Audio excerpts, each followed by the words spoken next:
Welcome to the Birth Lounge Podcast, an empowering space for expecting and new parents to hear candid conversations with experts, support your mental health, and learn the tips and tricks that thousands of parents have used to craft their ideal birth. We will answer all of your questions, the scary ones and the weird ones, to help calm your fears and feel confident going into your birth. I'm going to help you redefine what birth and motherhood looks like and how to embrace your journey.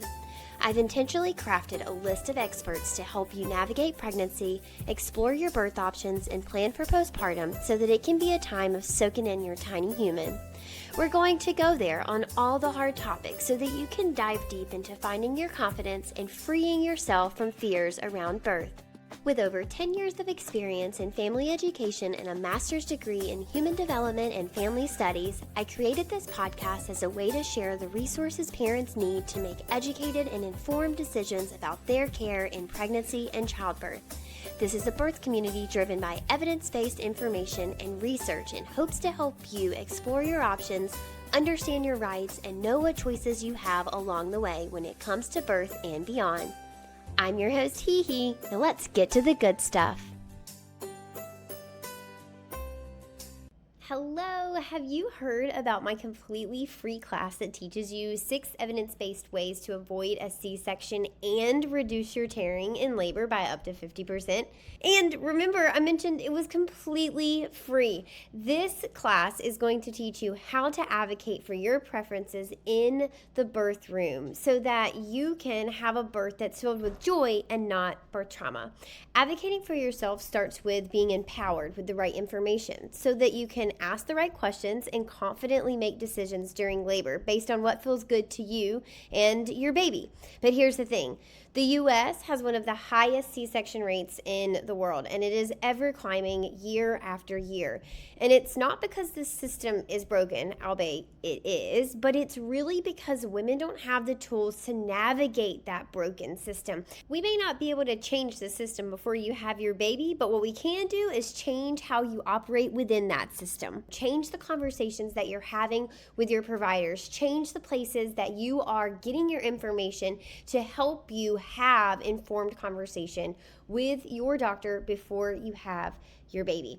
I want to teach you how to do that. We know the reasons that our C-section rates are climbing. We know the reasons that inductions happen so often, and we know the reasons that babies end up in the NICU. I want to help you avoid all of that so that you can have a birth that you love. You can find my free class at thebirthlounge.com/C-section so that you can learn 6 evidence-based ways to avoid a C-section and reduce your tearing in labor. Again, that is thebirthlounge.com/C-section. See you there. Bye. Hey y'all, and welcome back to another episode of the Birth Lounge podcast. All right, let's talk about screen time. It's such a purple elephant in the room, and I gotta know, do you use it? Do you give your kids iPads? Do you use your phone around your kids? Do you have the TV on in your home? Do you intentionally put TV shows on for your children? Are there rules and boundaries around when you give your child a screen? Is it in restaurants so that they can, kind of sit and not be disruptive? Is it in the car so that you can have a peaceful drive? Do you hand them your phone during diaper changes just to make this one task a little easier? I know these are the questions that are on everybody's minds because you ask me about them so many times in our DMs, and we get emails and just all sorts of messages from you guys asking about screen time. Is it really dangerous? Does it matter what your child is consuming? Meaning, if you give them an educational show, does that help negate some of the quote unquote bad things that come from screen time? Is screen time really associated with ADHD and behavioral problems? Is it really associated with social behavior? I think there's a lot of talk about the harms of video games and how that may, you know, impact the developing brains of our children. So I wanted to have on Dr. Joel Warsh, or you may know him from Instagram as DrJoelGator. I was first introduced to his Instagram account because he does these funny little witty signs on a whiteboard. And, some of them say, or one of the ones that I found first said, how about we raise children to know the names of animals and plants and not celebrities and brands? And I thought, oh my gosh, who is this human? And then obviously clicked on his profile. He was a pediatrician, and I just loved his stuff. Dr. Joel Warsh is a board certified pediatrician in Los Angeles, and he focuses on integrative medicine. One of my favorite things about him is that he truly understands that medicine is not one size fits all, that he has to meet families where they're at so that he can truly give them the medical care that they deserve and that can be implemented into their home and their family functioning. He's also the author of multiple books: Between a Shot and a Hard Place, Love Dad, and Parenting at Your Child's Pace. I think you're absolutely going to love hearing the data that he presents about using screen time with young kids. What does the data really say? How does this impact your child's growth and development? And how can you take this information to help you make informed decisions about your family? It's such an honor to have Dr. Joel on the show today. So, without further ado, Dr. Joel, welcome to the show. Thank you for having me on.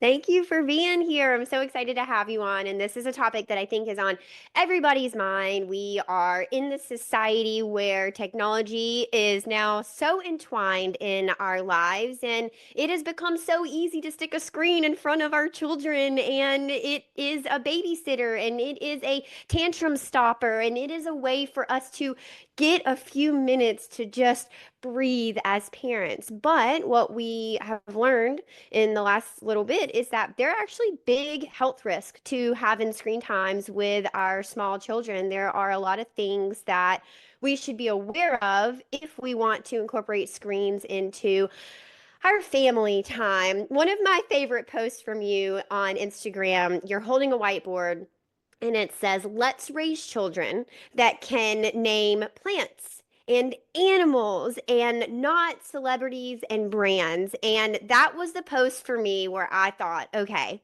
I want to have this person on my podcast because this is the type of family that I'm trying to raise. That's the type of family I was raised in, and it's the type of family that I see just slipping through our fingers as we go. And so, can you start us off by just talking about maybe what we're seeing with the data when it comes to screens and human consumption in general?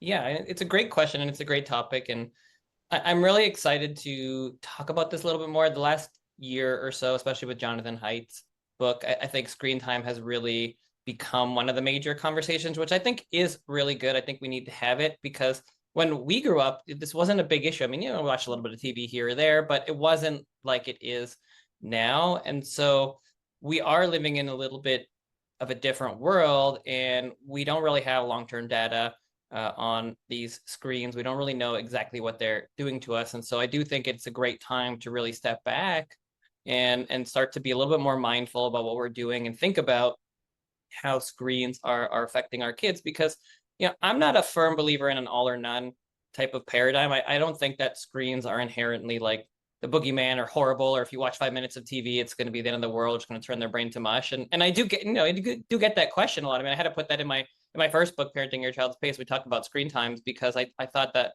I get the question like, oh, my babies turn their head to watch TV while my toddler was watching the screen. Like, is it going to ruin them? And like, that's not the case. It's not the screens, I think, that are the problem per se. It's how we're using them and how much we're using them. And if you look, let's say the older kids, the teens, the average teen is on the screen 7 to 9 hours a day now. And that's insane, right? I mean, that's just so much. And to me, again, it's not the screen that's the problem, it's what they're not doing. It's we're not outside, we're not playing, we're not socializing, we're not communicating, we're just sitting down on a screen, not moving. And that to me is really the bigger issue. For the younger kids, I think that a little bit of screen time is probably not the end of the world, but if you're using your screen instead of parenting, that's where we run into the problem, I think. The American Academy of Pediatrics says zero screen time between 0 and 2. I don't think that's realistic either. I mean, everyone's, parents are on their screens, parents are on their phones, they're watching TV. Like, do you need to be super worried if your kid's watching 5 minutes of TV? No, I don't think so. If you want to move to the mountains and have no screens, is that good? Fine. I mean, that's probably fine. It's probably better. I don't know. But that's not the reality of how most people live. So I think it's just about minimizing it and using it as a tool for certain situations to be helpful. Like if you have to go to the bathroom or you're maybe on a trip or something like that, then that to me is not really the issue here. Yeah. So my background before I got into birth, and I think a lot of listeners know, was early childhood development. And so when you talk about the things that we're missing out on, that outside experience, those tactile experiences, those communication interactions, the social aspect, it really hits home for me because I got to see for many years the ways that children interact. And then I've slowly been able to watch how screens disrupt that. And more schools are bringing in screens into the school system. And I think that's something else that we should just be very conscious of. When you were chatting about that, of kind of what we're missing out on, it made me think, and now I'm veering a little bit, but have you seen any sort of decrease in immunity? It makes me think if you are constantly sitting on the couch watching a screen and you're not out digging in dirt, you're not out playing outside and getting exposed to germs, are our immune systems taking a hit here? It's a great question. That's tough to relate to screens, I would say, because I Mm, mean, if you step back, right? If you step back and you look at the broader situation, our kids are inflamed and the chronic disease rate is out of control, and our kids are sicker than ever. So, on the broad scale, yes, I mean, there's a huge issue going on, and screens are certainly, I would say, one part of that. I think that common sense being common sense. If you're not moving, if you're not exercising, if you're not eating healthy, if you're not doing the things that you need to be doing for your body, if you're watching a screen all day, then we're not going to be healthy. And that's going to be one major contributor to this chronic disease epidemic, to kids getting sick more often, all of these things. So I would say, in my opinion, yes, it's probably true. It's kind of a tough thing to exactly state specifically, but the way that we're living, I think we can say pretty definitively, is problematic at this point in terms of chronic disease. I mean, we are doing a lot of things that are leading to chronic disease. 1 out of 2 kids have a chronic disease now, that being mm. like asthma, allergies, autoimmune conditions. And it wasn't like that just a few decades ago. So screens are a part of that for sure, because we're living a sedentary lifestyle. We're inside. And we're not moving. So I think that's a big deal. But I also think, going back to what we were talking about before, it's not that the screen in and of itself is bad. There is actually a lot of research to show that some things on screens can be good. Like you can watch Sesame Street. There were a lot of research done on Sesame Street many years ago that you actually do learn from screens pretty well. It's just that all of that research, all the good research that I've ever seen, says you don't learn as well from a screen as you do from a person. So you're not going to learn reading as well or as quickly from a screen than a person. You're not going to learn, communication, language, all these things as well. You can still learn things. So if you're watching a good educational program for 10 minutes, it's not turning your brain to mush. It's still good.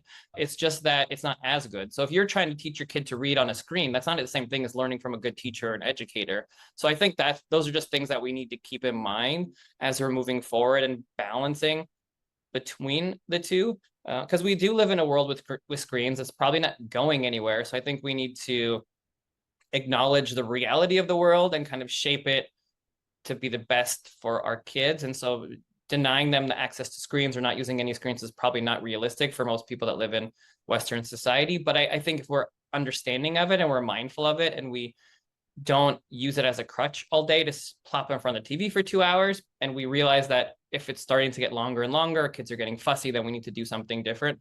I think if we can do that, if we can understand what the negatives are, then parents can start to recognize, okay, well, this is too long. Let's get them outside. That kind of thing. I Mm. think that should be the goal, and that's very doable and manageable. Yeah, it's all about utilization, which is everything, right? It's just not overutilizing it, not overusing it, and how to use it appropriately. So, what are we seeing when in terms of like ADHD? I know that online I see a lot of kind of mom influencers and maybe some baby bloggers and people who are kind of focused on child development talking about the differences between what TV shows look like when we were children in the 90s. They were not bright colors, there wasn't constant movement, there wasn't constant sounds. And now, when you compare it to what our children are watching now, there are bright colors, always something moving every 1 to 3 seconds, there's always sounds. Are we seeing a rise in ADHD or behavior challenges that you think can be attributed to excessive screen time and or the what we are consuming? Yeah, it's another really, really good question. I think there are two questions there. I mean, the first part is, are we seeing a rise in these conditions? Yes, we are. So there's no question about it. Whether that's attributed to screen time, again, I don't think we know that yet. I think there are a lot of theories around it. I would say that, again, common sense with everything. All of these programs, all these big companies, big corporations, they are getting smarter and smarter and using science to their advantage. When we're talking about food and food science, it's like these chemists are figuring out, like, okay, what kind of food can I make to make it more addictive? I don't care about their health. What do I do to make them eat this more? So I have no doubt that cartoon companies have done this too and are figuring out, okay, how do we make this show more addictive? How do we make kids watch this longer? How do we make them want to watch it more? And certainly, yes, the colors are brighter, things are moving more, the technology is better. Whether that is the reason that kids have more ADHD, I don't know. I mean, maybe not. I'm sure it's one of the contributors to it, and it depends what study you look at. But a lot of research does show at this point that it's contributing to it, and sometimes it's chicken or the egg type of stuff. But we do see that kids that have a lot of these conditions do tend to watch more screen time, but that doesn't necessarily the cause of the condition. But maybe it is. So I would say it's smart to take the precautionary principle and say, like, yes, it probably does contribute to it. So again, it's like, this goes back to mindful usage. I mean, if you're plopping your kid in front of the screen for 4 or 5 hours a day, is that going to potentially lead to conditions? Yeah, I would say yes, probably it does. But if your kid's watching 5 minutes of a cartoon, is that going to lead them to ADHD? No, I don't think that's something that parents should be super concerned about. I think we have to be reasonable with our concerns and also understand that the stress is also really bad. And if we're worried about every 10 seconds whether that's going to create a condition, then that's a problem too. So it comes back to balance, which is usually the answer for most things, I would say. Yeah. So for parents who say, like, okay, it is impossible for me to get rid of screens completely. That's just not part of our lifestyle. I wouldn't be able to function for whatever reason it is for you. Are there shows that you think are better than others, or that as a pediatrician you maybe not recommend, but choose this over that? I think the key is just educational content. So looking at what the information is, what they're learning, and then the different age ranges. And of course, it depends on the age of the child. And everyone's going to agree and disagree on what show is good or bad. A lot of people hate like things like Cocomelon, but a lot of people love Cocomelon. It's like the most popular thing. I don't really love it, but it is what it is. A lot of parents love Bluey. It's good educational content for kids, but it's funny. But I think adults just like that too. There's a lot of fans of Miss Rachel.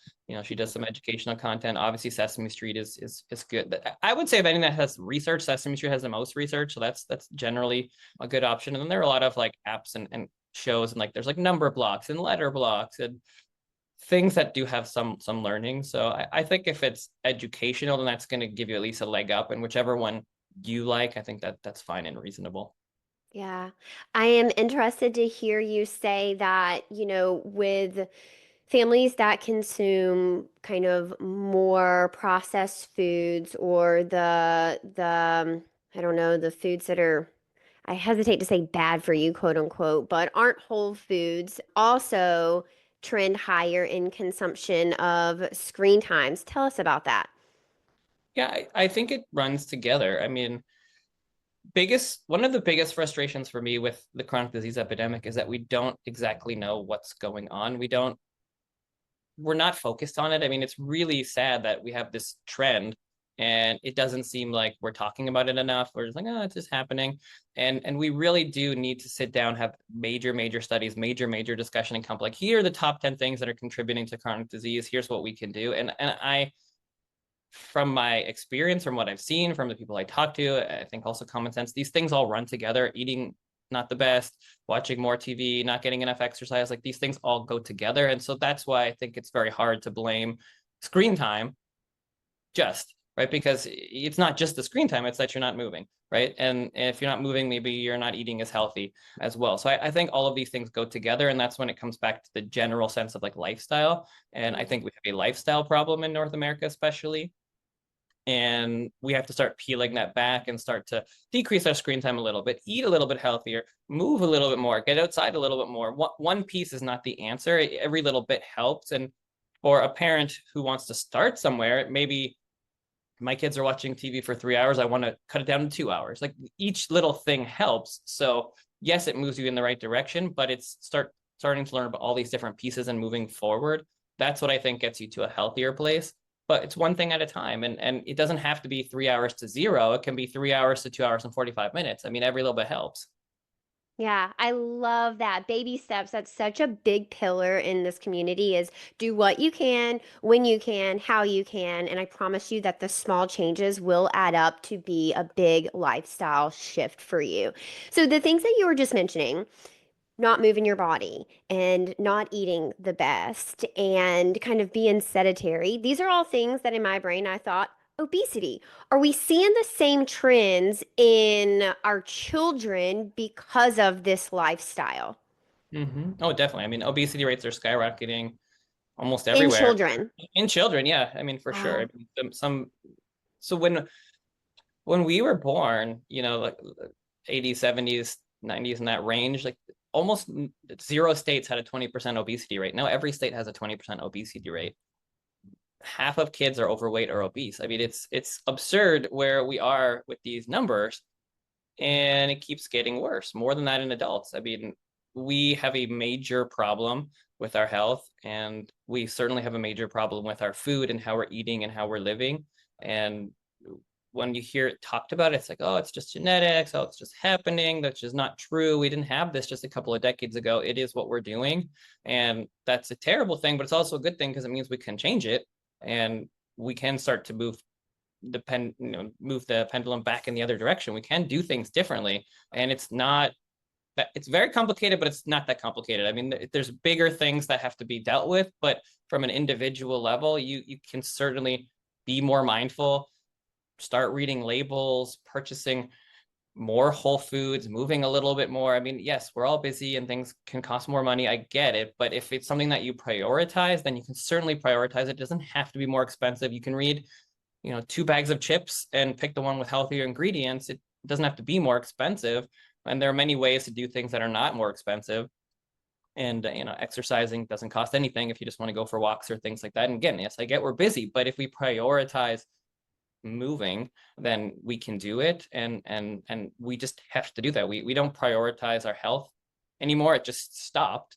And we built these lifestyles with screens and the ability to not have to move. We got cars and we have TVs and computers and all these things that are great in terms of technology, but not so great for our health.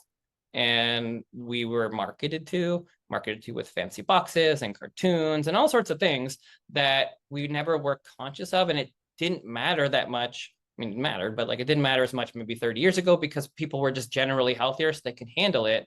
But now we're not getting the nutrients that we need. We're not moving enough. We're surrounded by more and more toxins, and everybody's falling off a cliff. And that's why we're seeing all this chronic disease epidemic because we just can't handle it anymore. And it's happening in kids. Diabetes type 2, it's literally called adult onset diabetes. Didn't happen in kids before. That's why it's called that. And now it's happening in kids in their teens, 10 years old. And we need to take notice of that. I mean, that is a change in our lifestyle. And it's what we're doing this to ourselves. We are absolutely doing it. You're not doing it on purpose. It's not to shame or blame a parent, but we are doing this and we have to be mindful and we have the power to shift it in a different direction. And we actually can do that. And you may not know what you were doing 5 years ago, but if you start to learn about this stuff now, you can go in a different direction. It's not to blame. It's just to say, hey, like I learned some new stuff and I want to eat a little bit healthier. Nobody told me these things. When we grew up after the war, like, we wanted faster food and we wanted to have TV dinners and that was all great and cool. And nobody talked to us about the fact that if you don't actually eat real food, then you're not going to get real nutrients and your body needs those things to actually function. So You're going we to be are, sick. yeah, you're going to be sick. I mean, how are you not going to be sick? Like if you have a fish in a fishbowl and it's surrounded by a bunch of chemicals in the water. You can give it as many shots as you want to give it and give as many medications as you want, but it doesn't have clean water and food, then it's not going to survive. And that's what's happening right now. We don't have good food and we don't have clean air and water and all this stuff. So yes, we're going to be sick, and you can take as many medicines as you want, and that can be a little bit of a band-aid, but it doesn't fix the problem. We have to fix the problem, which is that we're not getting what we need to survive and be healthy like we used to. Our life expectancy was going up forever, and then it started going down, right? And yes, we're good at some things. Like people used to die when they're 40, so it's not like all of medicine is bad, right? We've done a lot of good, but we've kind of hit this plateau because now chronic disease is seeping in, and we need to be a little bit humble when it comes to medicine and our health, and say like, look, okay, we did a lot of good things, but maybe we're not so great with chronic disease. Let's figure out what we were doing a little better 20 years ago and find some middle ground there so we can move forward, so our kids can live longer than we do. And that's not going to be the case if we continue down this path. And again, it's like if you have two kids, one is going to have a chronic disease. That is the statistics right now, and it's going to keep getting worse. We don't want that. It shouldn't be like that. And we have to change what we're doing. And I'm excited to see what's going to happen over the next couple of years, because for the first time ever, we're talking about it. I mean, I've done this for a long time, and never do you hear it in politics or people talking about kids' health. And all of a sudden, it's like one of the biggest, political things. It's not political. I mean, it's ridiculous that it's political, but whatever the reason that it became popular, I don't care. It's a good thing for our kids, and it's something that everybody has to get behind, and we have to just figure out what's going on. It's not political. It does not matter, right? It does not matter what side you're on. There's no sides. It's our kids' health, and we just need to figure out what we can do to get them healthier. And I hopefully you see people galvanizing around this topic now, which is a good thing.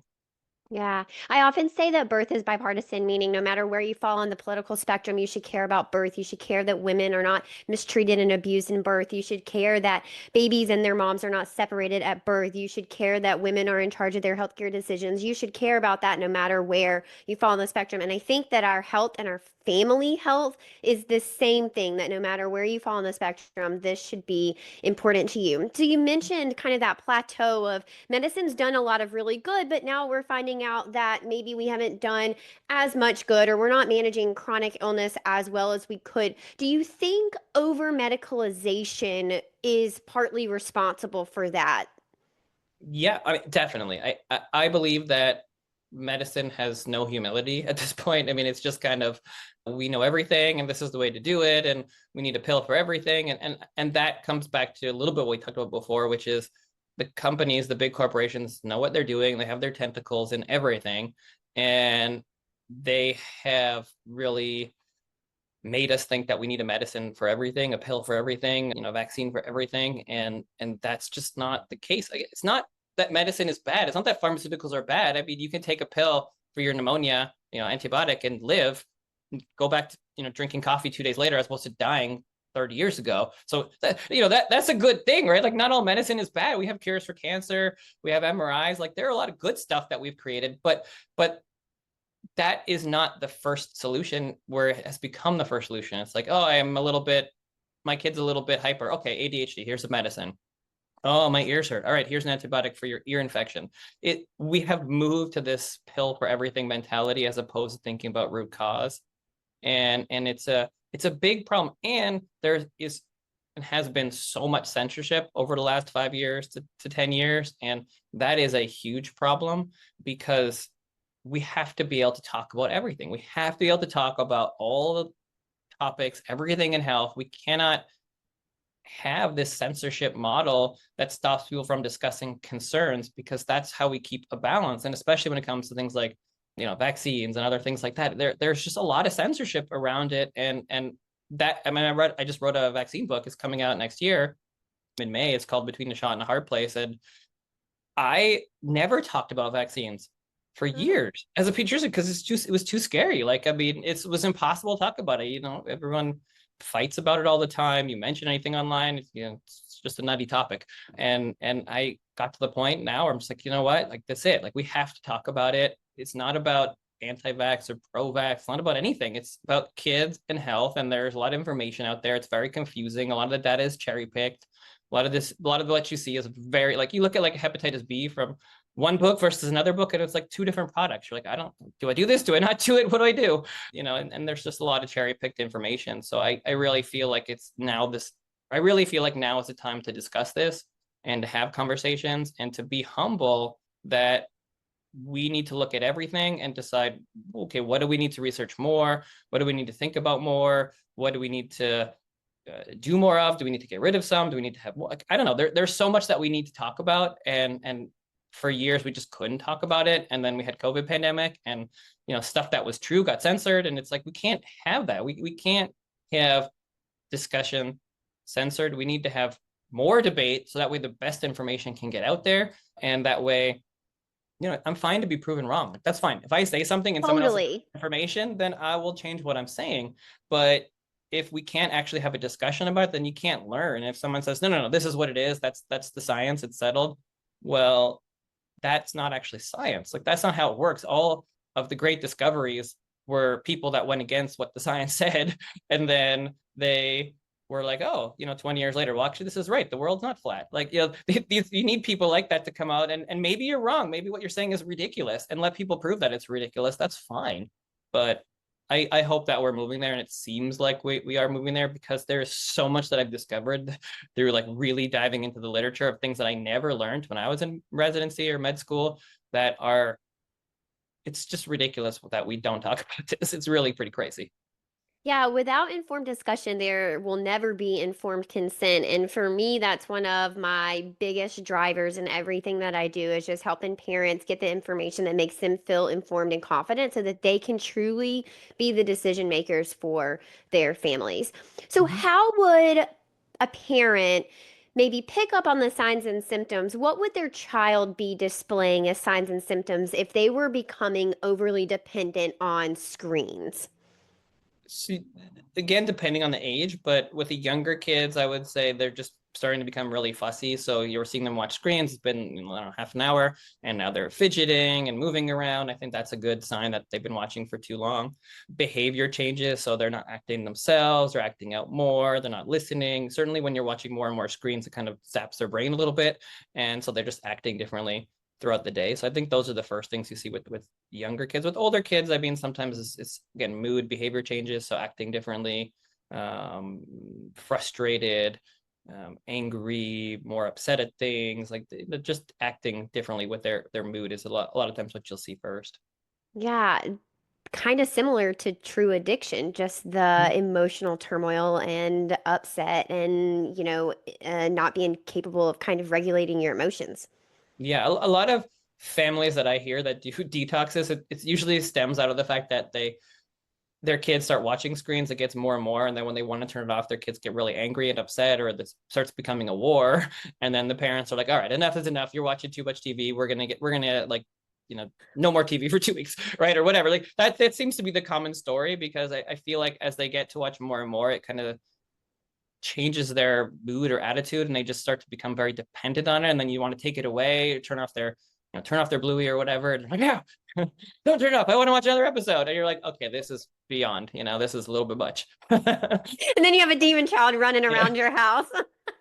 So, what about screen times at restaurants? When I look around restaurants, so I am a 90s baby. I was born in 91, and we were taken to restaurants, and you had to sit and you had to behave and you could color, but you were there to get that social interaction and you were expected to act age appropriately, but engage with the table and the restaurant staff and our parents. We had discussions around dinner time. Now, when I look around restaurants, it is very rare to scan a restaurant and not see children, hunker down in the booth with their nose in the screen. And it's something that irks me so badly.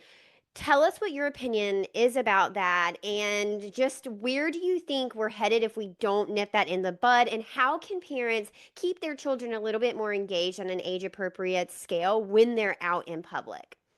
Yeah, so okay, for the older kids, I think that's the easier answer. I think for the older kids, they should be engaged in the conversation. They don't need screens when they're there for 45 minutes or an hour. In general, I think just like any meal, that's probably a good time to have no screens as kids get older. Same thing, same rule at home, same rule when you go out. There's not really a good need for screens for older kids. For the younger kids, I would say try your best not to use screens, but it could be a good last resort if they're going to be there longer than realistically that they can handle a time of sitting at a table. I mean, we have to be reasonable with how long a kid can sit still. And for some families that going out or going to restaurants, or maybe it's a party or whatever it is, you're going to be there for 2 hours. Like that might be too long for a kid to sit still reasonably. So ideally, if you know you're going to be there for longer, try to bring stuff to do, like you said, like coloring, other activities, so you can do that. But even that, as the meal goes on, it might be too long. So to me, that's not an unreasonable time to pull out the screen near the end of a meal, just to get that last like 20 minutes without them screaming and running around the restaurant. So that's where I come into of a balance, because a screaming, tantruming toddler who's 3 years old or 4 years old in a restaurant in the last 20 minutes of a meal versus watching 20 minutes of an educational program, to me, that on balance, I will put the screen in front of them. I think that's, if you have to do it every once in a while, that's a good time to use it. But I would just minimize using it. I don't think you should get there and put a screen in front of them within 10 seconds. I think that most kids can sit for 20 minutes, half an hour, 40 minutes. And I also think the key, and you kind of alluded to this a little bit with the pattern we're setting, is if we start to set the pattern of plopping a screen in front of them from day one for the whole meal, that's what they're going to learn, as opposed to the goal of having them sit at the table with everybody and be a part of the conversation and have no screens. And so to me, the goal would be to gradually decrease the amount of need for screens over the years. And so if you have a 2 or 3-year-old that needs 20 minutes of a screen, so be it. But your goal isn't to have them have screens. Your goal is to, when they're 5, they're not getting a screen anymore. And you're like, no, you don't need that anymore. You're 5. You don't need a screen. You don't have it at home. You don't need it here. And so you could use it as a bridge as you need it when they're younger to keep the peace. But with the goal of if they're doing fine, don't pull up the screen, right? Like don't pull up the screen just because. If they're sitting there and they're happy and they're giggling and they're playing, then maybe one meal you don't need the screen, and then another meal they're tired, they do. But your goal, it's what your goal, I think, is. So if your goal is to have no screens, then that's great. But if you need it and it's a tool, fine. Same thing in a car. It's like, if you're in a car for like 4 hours with a 3-year-old, like you're not going to sit there for that long. So it's not unreasonable to use that if that's going to keep them calm and quiet a little bit longer. That to me is just good parenting. It's intelligent, as opposed to having a screaming kid. It depends what you're using it for. But if you get in the car and 3 minutes in, you're giving them the screen, they don't need a screen yet. So save it for when you need it.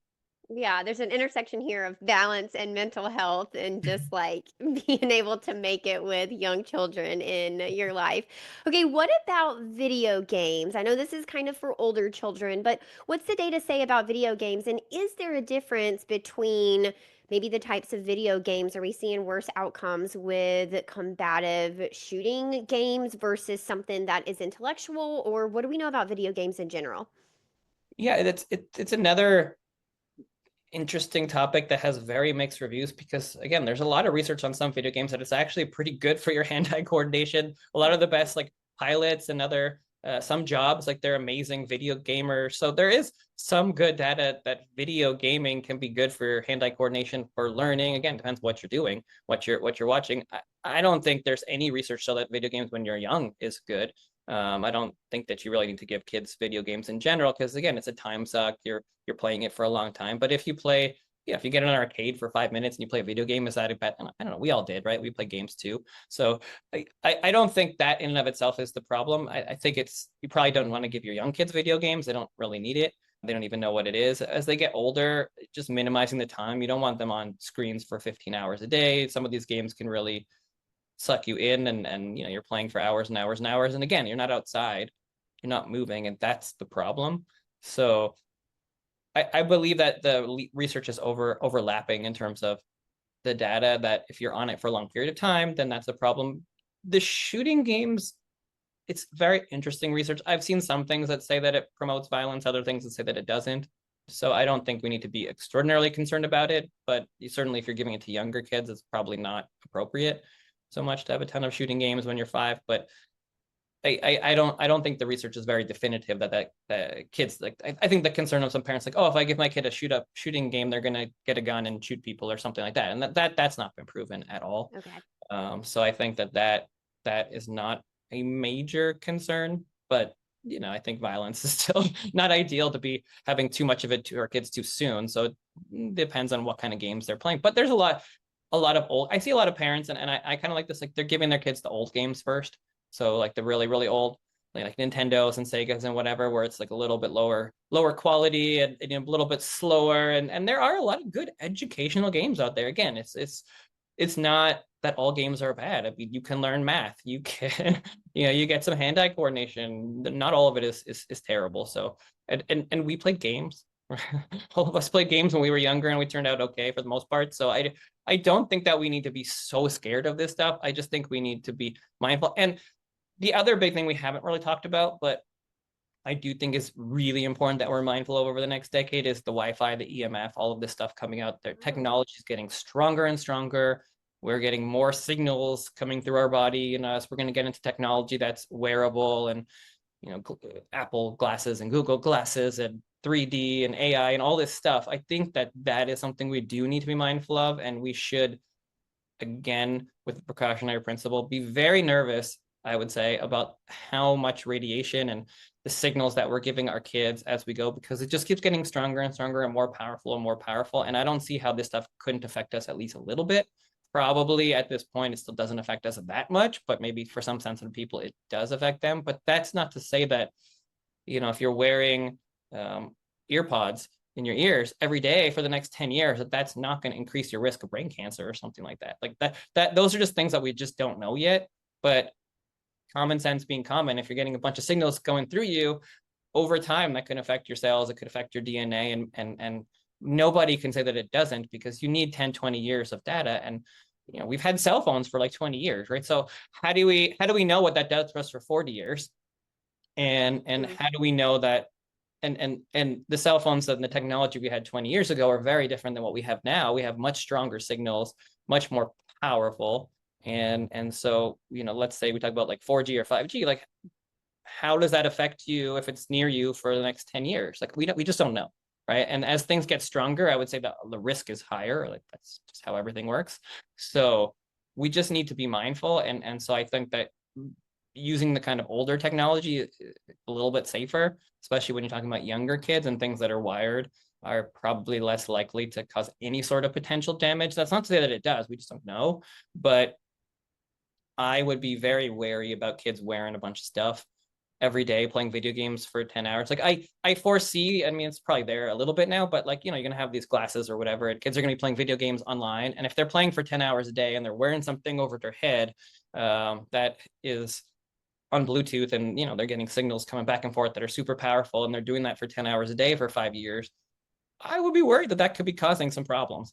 Yeah. Not even just like the other problems not being outside, but just like its own health problems. I have concerns about that, not data-driven concerns, because it doesn't exist, obviously, but I would say that to me is worrisome in terms of health, cancer, body changes, that kind of thing. So I would be mindful of it and minimize that until we have more research and data on it. Because anyways, it's not good for your health regardless. So, I Yeah. mean, even if you're wrong and it doesn't cause cancer in 10 years, it's still better that they got outside and played, I think. Yeah, absolutely. I love to hear you say start with the old games, because my husband and I have a Pac-Man machine in our house, and we often have Pac-Man tournaments. And when I have a bad day or I just need to stress relief, Frogger is my go-to. I love Frogger so much, and I dream of the day that I can have Frogger battles with my own kids, just because I love those old games so so much. If people wanted to be mindful of the EMFs and the Bluetooth and the Wi-Fi, what are some things that they can implement in their home, such as wearing the wired headphones, sleeping with your phone outside of your bedroom, turning off your Wi-Fi? What are things that people should be aware of? Yeah, I think the biggest one would be the signals in your home, so like your routers. So try to keep it as far away from you as possible from where you sleep, because you sleep a lot of hours per day, and if it's like right beside your head or right in your bedroom, then that's not ideal. So that's an option. Put it as far away from yourself as possible. There are a lot of individuals that have them on timers now, so that's totally reasonable. You don't need it at night when you're sleeping to be on, so just turn it off at night. You should definitely not have your phones near your body when you're sleeping. There's no need for that. So put it outside your room or put it far away from you, put it on airplane mode and other things. So that way you're just minimizing the amount of signals that are going back and forth. Try not to carry your phone right on you as much as you can. Just put it beside you. Because if you look at the EMF counters, like the closer you get to it, the more the radiation is. So even if it's away from you from a couple of feet, it's still a lower amount that's getting to you than not. And again, we don't have good data to show that this is a problem, but logic says it's probably a problem, and the more that you have, the worse it is. And certainly for some people, everyone's more sensitive. Some people are more sensitive to everything. So I'm sure some people are more sensitive to signals, and why wouldn't that be the case? So you're better off just minimizing it wherever you can, and that's probably going to be enough to not cause any issues. So that is what I tell my patients if they ask about it: is just minimize it wherever you can, because we're walking around, there are just signals flying through us at all times. So minimize what's directly on you and what's directly near you as much as you can, and that should be okay. As someone who works shift work as a doula, I'm often called during the night because we know that most spontaneous labors are going to get started at night. So, nurses, my husband is an EMT firefighter. If you've got someone who can't be without their phone during the night for whatever reason, are there other things that we can do to help protect ourselves, or not really kind of do the other things in your home? I would say, like, I'm that way. I have to have my phone kind of near me because a patient's call in the night. So I just keep it as like away so that I can still hear, but Okay. just like not right beside you, not right beside your head. Put the other stuff away from you as much as you can. Our router is in the other part of the house, so like on the other end, we put it as far away from our bedroom as possible. Like those are the things. Again, it's not, if you need to, you need to. It's there's no good evidence that it's causing issues. So I think that's fine. But again, it's like, if that's what you have to do, then try to keep your phone away from you during the day as much as you can. Don't keep it on you. Put it beside you. I didn't think about these things even 10 years. I had my phone on me all the time. Now I don't, I'm in the office. I don't keep it on me. I just put it on my desk. Right. So it's there. I can still check it, but I don't have it like in my pocket. And that, lowers your load a little bit, and hopefully that's enough. But I mean, maybe in 5 years we're like, oh my god, why are we carrying phones with us? How bad was I don't know, like, we were like, why do we have glyphosate everywhere, causes cancer? It's like this very well could be something in 10 years that people look back and like, how stupid were people in the 2000s? They were carrying phones on them. Like, that's pretty dumb. But maybe not. Yeah. Maybe it'll be Well, we fine. already know that, men having their laptops and computers right by their testicles can actually impact their sperm production. And so it does logically make a lot of sense that having all of this technology kind of inundated in our lives is just probably not the best for us. And we can see that with our cancer rates that are just rising when with us dumping so much money into cancer research and so much money into cancer education, you would think that those rates would be declining instead. Sure. And it's a great point. And it goes back to, again, we just don't know. Like, we just don't know what's going on, which is extraordinarily frustrating because we see all these cancer rates rising in all these categories. And some are going down because we have treatment and technology, but most of them are going up. The overall rate is going up. Certainly cancers in kids, younger kids, is going up a lot. And that's a big problem. And we have to step back and say, well, hopefully they'll actually do this research over the next decade and we'll have some big studies so we can like definitively say this. But you have to go with some common sense and say, okay, what are the big things that we are doing differently right now that could be contributing to this? And technology is one of them. Technology, food, exercise, lifestyle, toxins. I mean, these are the big categories. And whether it's one of them, whether it's all of them, whether it's a mixture, I don't know, and nobody does. But technology is certainly one piece there. And so it makes logical sense that you would say, well, cancer rates are going up. Maybe technology has something to do with that. So let me decrease the chance that this technology could cause cancer in me. How could I do that? And that's not going to, there's no downside to doing that, right? I mean, maybe you don't need to do it, but there's no downside to being like, oh, I'm going to put my phone a little bit away from me. Oh, I'm going to not have my Wi-Fi router going in the night when I'm sleeping. Like, there's no use for it anyway. So why not just do that anyways? And that way you minimize your risk and it's one less thing to worry about. It goes back to those baby steps, those small changes, you guys. They really, really do add up. Okay, Dr. Joel, you have a book coming out. You kind of hinted at it a little bit ago, but tell us more about your book and how this is going to help parents really kind of educate themselves on vaccines so that they can make informed decisions for their families. Yeah, so the book Between a Shot and a Hard Place, it's coming out in May. It's available for pre-order now. And I've read over the last year or so, like literally every vaccine book. I've read all of them. I've read all the papers. I've gone through all the stuff, and it is so different than the rest of the books. What really frustrates me is every book that you read cherry picks. It's one side or the other. It's either, air quotes, pro-vax or anti-vax, and they have a predetermined position, and their information kind of supports that one side, and all the research shows that the vaccines are the best thing in the world, or they show that vaccines are the worst thing in the world, and they just kind of show the research of those two things, and nothing bridges that gap. This is the first book, I think, that really bridges the gap between the two. I don't take any position in the book in terms of like what you should or shouldn't do. I give the information, I discuss it, I talk about things, which is, I kind of do the book in the way that I talk to parents about things. I don't tell people what to do in the office either. I don't force anybody to do vaccines. We just have discussions around vaccines and come up with whatever plan makes sense for the parents. And that is the way that the book goes through things, and it presents the research. If you find the research to be against vaccines, well, that's what the research is. It's not me. And I show both sides. I have discussions. I don't shy away from topics. We talk about the big ones. I talk about autism. We talk about SIDS. We talk about chronic disease.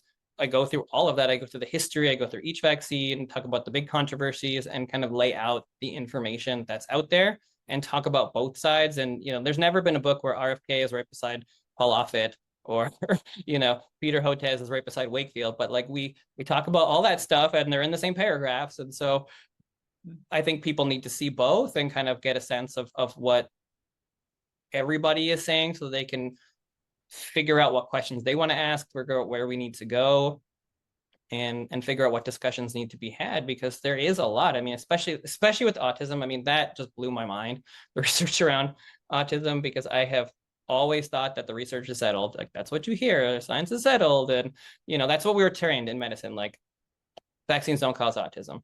And that's what everybody says. And the research is really bad when it comes to vaccines autism. There's almost no research on vaccines and autism. It's pretty crazy. There is research on MMR, and there's research on thimerosal, but there's really no research on anything else. And I have done literature reviews in my career. I have a master's in epidemiology. I've done research, so I know how to do it. I've literally done a literature review. And so I pretty much did a literature review on autism and vaccines in the book. And I have never been more shocked with anything in my entire life than I am about this topic. Not to say that vaccines do cause autism. There isn't anything that says that either. There just isn't research on almost anything. And that's not what I've ever been told or what you hear. And it's pretty mind-blowing. So I think that it's going to open up the conversation about vaccines a lot, because I'm sure I'll be called all sorts of things, and that's fine. I do anyways. But you can't look at that and be like, wow, that's the science is settled. So not. I mean, there isn't research on Hep B or DTaP or Prevnar or all the vaccines together. The research is on MMR and thimerosal. That's what it's on. That's it. That doesn't mean that anything about vaccines and autism, because there isn't research on all the other vaccines. Just nutty. And that's not my opinion. You'll see, like I have talk about the legal cases. I talk about the autism omnibus, which is the cases that and the vaccine lawsuits. There's all sorts of legal stuff in there. So you'll see, it's pretty clear that we need more research. Yeah, wow. I'm really excited for your book. Tell us a little bit about vaccine and SIDS, because as our listeners are mainly trying to conceive or pregnant or within that first year postpartum, what should they be knowing about their baby's health when it comes to vaccine and SIDS? So that chapter comes right after autism, because I think it's really interesting with SIDS, because people do blame vaccines on SIDS, but the research on SIDS is actually pretty good. And there is actually a lot of research to show that most likely vaccines don't have a lot to do with SIDS. And that, to me, if you step back, because I thought that too. I'm like, well, it does make sense. And maybe some cases, after a vaccine it can happen, but SIDS has gone way down, right? And if you're going to make the argument and people make the argument that vaccines have something to do with autism because the autism rates are skyrocketing. Vaccines have something to do with chronic disease because the chronic disease rates are skyrocketing. Well, you can't, and that doesn't fall in line with SIDS because the SIDS rates have gone way down over the last 20 years. So it's hard to say with SIDS because SIDS happens every day and we don't know why, right? I mean, there aren't that many cases anymore, but even one case is terrible because it's a baby dying and we don't have a reason for it. That's literally the definition, sudden infant death syndrome with no known cause. And if you have a couple thousand cases a year, then inevitably some cases happen right before vaccines, right after vaccines, within a week of vaccines. And so it's very easy to blame a vaccine on the sudden infant death syndrome. If you get a vaccine this morning and the baby dies this afternoon, is that a coincidence or was it because of the vaccine? That's very hard to say, but there is no doubt that it will happen by coincidence based on those numbers. So that's where it's kind of difficult to piece that out, and whether it has something to do with it, maybe sometimes, I don't know, but there is actually pretty good research to show that it's not really related. There are a few studies that show maybe it is, but for the most part, the research is pretty decent for that it's not related. And I have a good story in there where, there was a family who had their 2-month-old baby appointment for the doctor that morning. They forgot, new parents, they scrapped the appointment. And so the mom takes the kid into the office the next day just to see if they could get in to get their vaccines. And it was the middle of the winter, so it was gonna be like an hour, 2-hour wait. And so she decided, I'm not gonna wait for 2 hours. I'll just rebook it for a week later and I'll come back. And so she did. She went home, never got her vaccines. And then later that day when the baby was napping, it died of SIDS. And terrible, terrible story. But if that baby had gotten vaccines that morning, there is no amount of evidence, no amount of whatever that parent wouldn't have thought the vaccines caused that. And I would think the vaccines caused that. If you heard that story, everybody would, but they never got their vaccines that morning. The baby died of SIDS. So that's what we're competing with when it comes to SIDS, where it happens, it's terrible, everybody wants to blame something. And could vaccines cause it every now and again? Probably, right? I mean, everything can cause something. I mean, Tylenol could kill you too, right? So it probably does, but is that the main driver of SIDS? I don't know. And I think that because it's gone down so much, that's a different argument than all the other ones. So I just think it's interesting. And this is where there's a lot of like I don't know, it's a volleyball or a tennis match throughout the book where it's like, oh, this is one thing that makes me concerned. And then, oh, this is also bad, like measles, so many people are afraid of the measles shot, but also people are afraid of measles, right? So it's like you have this thing where you have both sides of it, where if there's one vaccine that a lot of doctors would want you to have, it's the measles vaccine. But there's one vaccine that parents don't want to have, it's the measles vaccine. So you're balancing these two worlds, and people will be like, well, there aren't any measles really around. We haven't had a lot of measles in a long time. Do I really need to be worried about measles? Oh, and only a few hundred people died of measles years ago. So how worried do I need to be? But then in Samoa, they stopped getting measles vaccines in 2019 because there was an error where some kids died in the vaccine. So everybody stopped. And then there was an outbreak of 5,000 people that have measles the next year, and 83 kids died. So it's not cut and dry. It's not a easy answer for everything. There's so much gray area, and vaccines are not all bad or good. A lot of parents are not anti-vaccine. They're just pro-health, and they have questions and they want to ask questions. And that's what I think we need to do. And that's why at the end of the day, maybe I'll just finish here, but the reason why I wrote this book has nothing to do with pro or anti-vax. It's about debate and discussion. I want to open the discussion around vaccines because I think it needs to happen. Just like Jonathan Haidt did with phones, and Callie and Casey Means did with metabolic health. I think we need a very deep, continual discussion about vaccines. And I think there's so much that is not cut and dry. There's so much research that is missing. When we talk about autism, there needs to be a debate and discussion about autism and vaccines, not hiding what's out there, but discussing what we don't know so that we can get that information. Because it's not about stopping people from getting vaccines. It's about making them as safe as possible, right? And you can't say that vaccines are perfect. We've pulled many vaccines off the market because of safety issues and put better ones and safer ones. That is the goal. If you say that a vaccine is perfect, then you're never going to make it better. And if 1% of kids get a chronic disease from whatever vaccine, well, if you can figure out the ingredients that are causing that problem, maybe you can make it better, or maybe you could, whatever. So we should always be trying to make these things better. And that is my goal, is to open up debate and discussion, not to tell people what to do. I do not tell people what to do. Can't tell people what to do, technically, unless I want to get in trouble. But it shouldn't, because everybody's different, right? I should not be able to tell you what you should do with your kids. Nobody should. That's not what medicine's about. It's about teaching people information so that way we can make informed decisions. And that's what we should be doing. And hopefully the book helps to inform people of what's out there, so that way we can start the discussion or continue the discussion. I love that so much. Although I do feel like in the recent decade, especially with the COVID pandemic, as you know, medicine or the medical community, it can feel like that overstep has happened. Like they are telling you what to do. And if you decide to veer from that or challenge that or question that or do things in an alternate way, that you're the bad person Mhm. instead of being informed, instead of being an active participant in your own healthcare, instead of being a conscious parent, you are then labeled as, challenging or defiant or even a bad parent, negligent, because you are just trying to make the best decisions with the information that you have at that time. Right, which is ridiculous, because a parent asking questions is a good parent, not a bad parent. Like Yes. if you have concerns about a thing you're injecting into your child, if you don't have concerns about that, you are that doesn't Red make any flag. sense. That doesn't make any sense. Like, why would you not have questions about that? Why would you not be concerned about it? You absolutely should. It doesn't mean you shouldn't do it, but like you should have a lot of questions about like injecting 20 things into your kid. And there's nothing wrong with that. I also go into this whole discussion in the book because it's so backwards. I mean, medicine is literally creating the hesitancy, and has over the last 5 years, that they're trying to stop. By shutting down conversation, it has shut down parents' trust in medicine. And so now a lot of people are just putting their hands up, I'm not doing anything anymore. And that may not be the right answer either.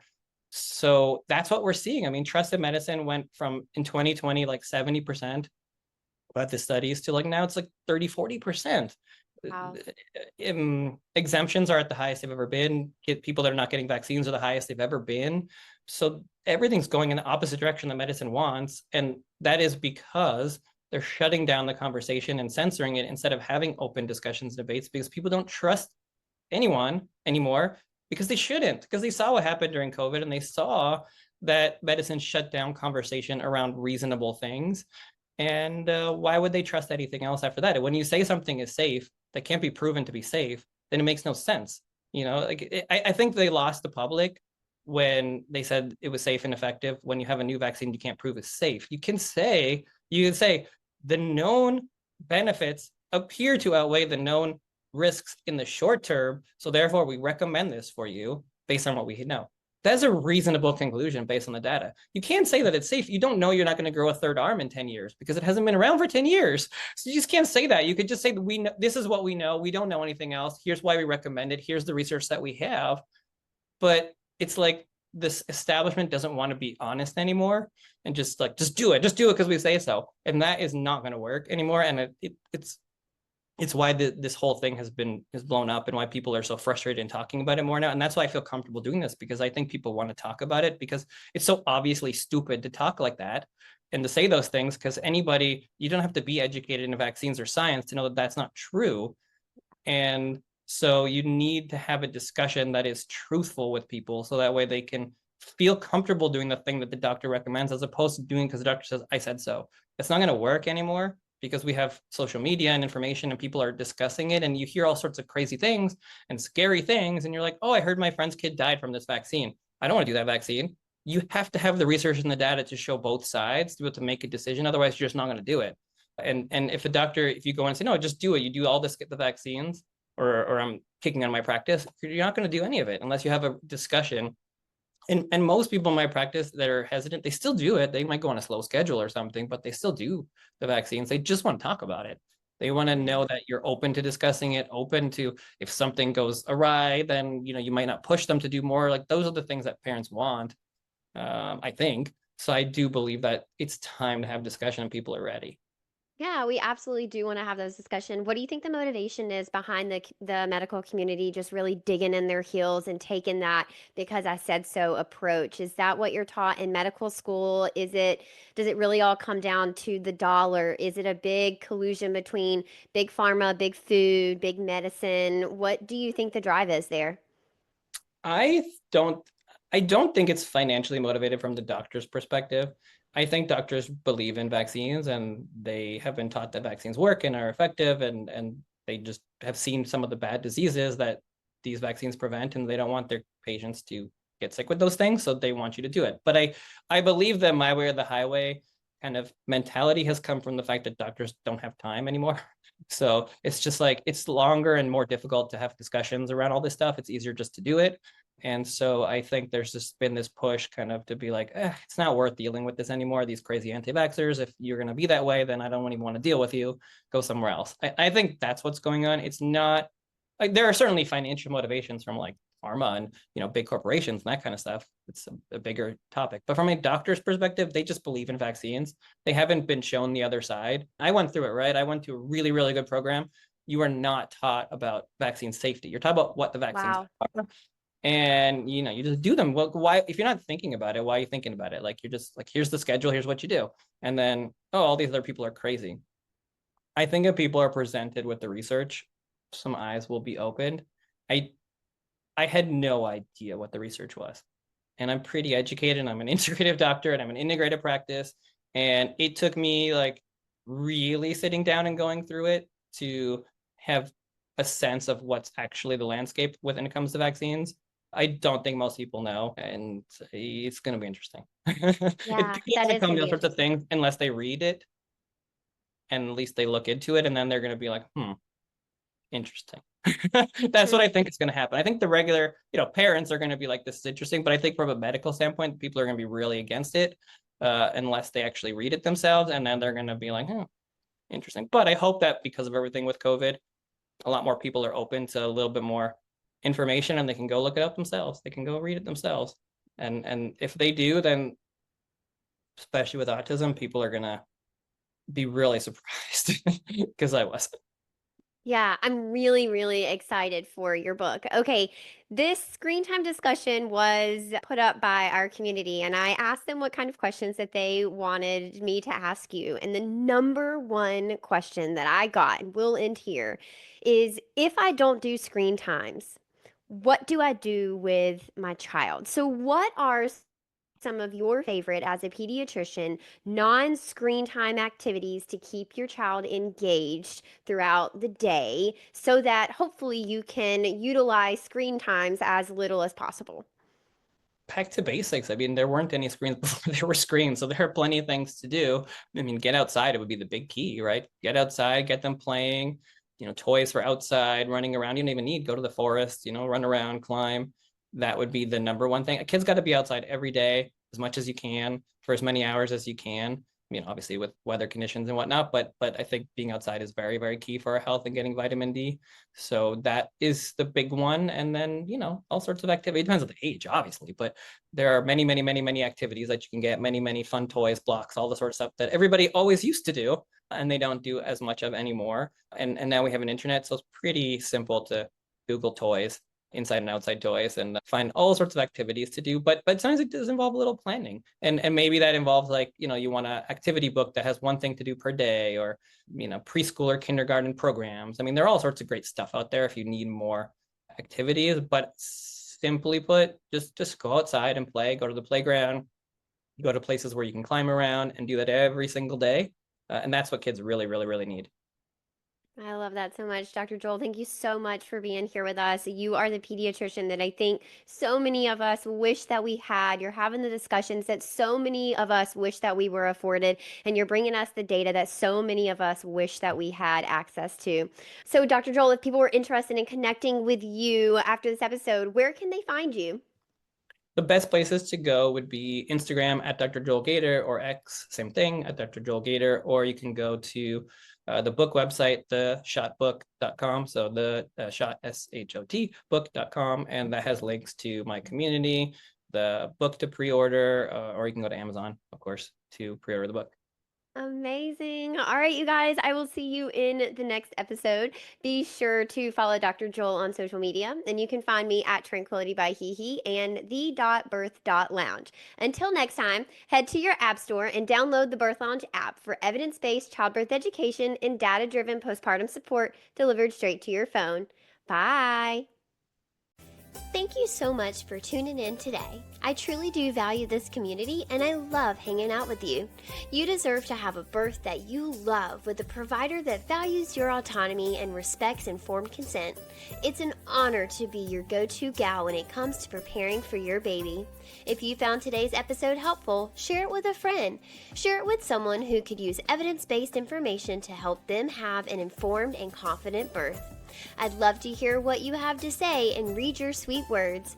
By leaving us a review, you are helping other expectant mamas and their families find the podcast so that we can reduce birth trauma and improve maternity care in the U.S. one birth at a time. If you're interested in joining the Birth Lounge, go to thebirthlounge.com. If you want to connect with me on socials, you can find me at Tranquility by HeHe on all platforms. Until next time, stay educated, stay supported, stay confident. Bye!